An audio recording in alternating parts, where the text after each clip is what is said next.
Ito na pala guys yung ating na-harvest. Ito na pala guys ang tinanim na kamote dito sa rooftop. Dito. Ang tanim tayo dito.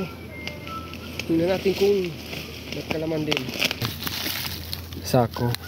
Dito guys sa rooftop. Dito guys sa rooftop. Ikaw nagtanim. Ito yung guys. Kulay ano? Alam na oh. Yung kulay niya.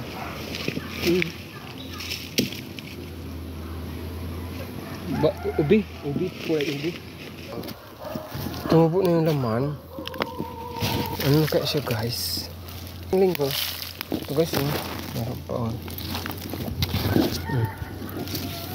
Isang ano na to. Ano ka lang ko dito guys ito. Meron pa oh. Ayan guys oh.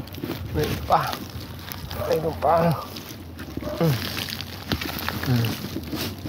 Yan. Marami na guys. Diba?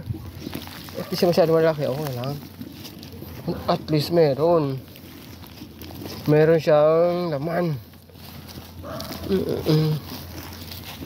Ito marami to guys.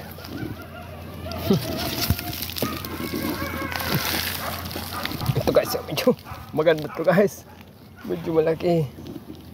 Diba? Okay na rin.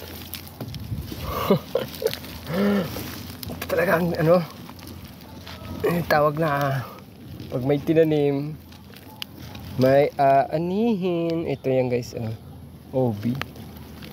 Wow, super blessed na rin to. Oo, marami siya. Totoo talaga magtanim ka sa sako. Ang daming laman. Ang ano pa, dali lang siya kunin. Wala siyang damo. Dito guys, meron pa to. Meron pa dito guys. Ayan. Naputol oh. Nandun na siguro.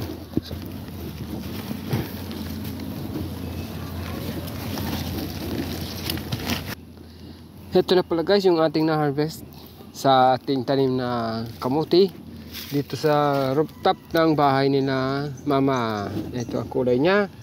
Kakaibang kulay, yung kulay ube. Lagyan natin sa sako guys. Para maisaing na natin. May pang hapunan na tayo ngayon. Salamat po.